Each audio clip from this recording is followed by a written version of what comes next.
Hi friends, last వీడియోలో మీకు చెప్పాను కదా, నా కియా క్యారెన్స్ అన్నది ఇట్లా డిపిఎఫ్ ప్రాబ్లం వచ్చింది, బ్లాక్ స్మోక్ వచ్చింది, షోరూమ్ వాళ్ళు అనేది పట్టించుకోవట్లేరు అని చెప్పాను కదా. సో కొంతమంది నెగిటివ్ కామెంట్స్ ఎట్లా ఉంటాయంటే, సో చాలామంది పాజిటివ్ పెట్టారు, ఒకరిద్దరు నెగిటివ్ పెట్టారు. మారుతి 800 తోలేటోనికి కియా క్యారెన్స్ ఇస్తే ఇలానే ఉంటుందని ఒకటి పెట్టాడు.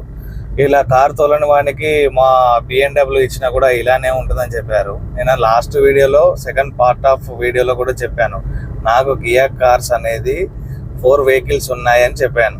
So only Kia Carens 4 vehicles ఉన్నాయి. ఈ వెహికల్ ఫస్ట్ వెహికల్. సో ఇలా ప్రాబ్లం వచ్చింది, సో ఫేస్ చేయడానికి ఎలా, దాని గురించి సజెషన్ కోసం అని నేను వీడియో పెట్టాను. సో ఇన్ని 25,000 కిలోమీటర్స్కే అది ఇట్లా ప్రాబ్లం వస్తే ఫ్యూచర్లో ఇంకా ప్రాబ్లమ్స్ వస్తుంది కదా, షోరూమ్ వాళ్ళు పట్టించుకోవట్లేదు, బ్లాక్ స్మోక్ వస్తుంది, డిపిఎఫ్ ప్రాబ్లం ఉంది, ఇట్లా చెక్ సింబల్, ఇంజెక్టర్ సింబల్ చూపెడుతుంది అని చెప్పాను.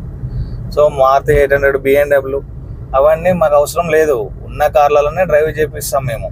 ఒకటి ఏంటిదనంటే మా దగ్గర అన్ని న్యూ బ్రాండెడ్ వెహికల్సే ఉన్నాయి, ఓకేనా. సో ఎవడో నెగిటివ్ కామెంట్ పెట్టాడని దానికి అందరూ సపోర్ట్ చేయడం అన్నది కరెక్ట్ కాదు.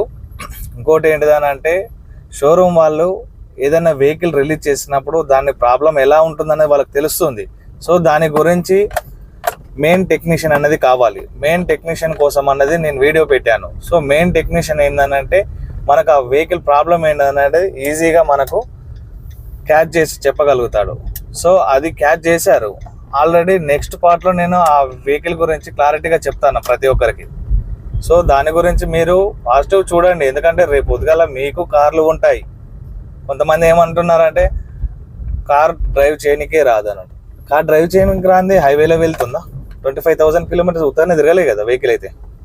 సో ప్రతి ఒక్క పర్సన్కు వెహికల్ గురించి అవగాహన లేనిది వెహికల్ అయితే తీయడు, గుర్తుపెట్టుకోండి.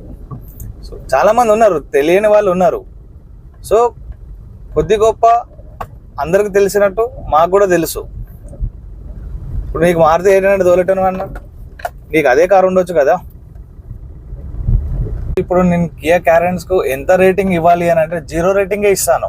సో వాళ్ళు ఎవ్రీ టైం కాల్ చేసి, సార్ 10 రేటింగ్ ఇవ్వండి, 9 రేటింగ్ ఇవ్వండి, 5 రేటింగ్ ఇవ్వండి, 9 రేటింగ్ ఇవ్వండి అని చెప్తూ ఉంటారు. సో నేను ఏమని చెప్తానంటే, నాకు ప్రాబ్లం సాల్వ్ కాలేదు కాబట్టి నేను వచ్చేసి దానికి 0 రేటింగే ఇస్తాను. ఎవరైనా కియా కార్ తీసుకుంటా అంటే కూడా నేను సజెస్ట్ చేయను, ఎందుకంటే ప్రాబ్లం క్లియర్ కానప్పుడు మనము రేటింగ్ ఎలా ఇస్తాము, సజెషన్ ఎలా ఇస్తాము? వెహికల్ బాగుందని, నీకు సీటింగ్ బాగుండొచ్చు, లుక్ బాగుండొచ్చు, కానీ ప్రాబ్లమ్స్ అయితే బాగానే ఉన్నాయి కదా. ప్రాబ్లమ్స్ కూడా బాగానే ఉన్నాయి. అది క్లారిటీ చేసినప్పుడు మాత్రమే మనము చేయడానికి ఛాన్స్ ఉంటుంది.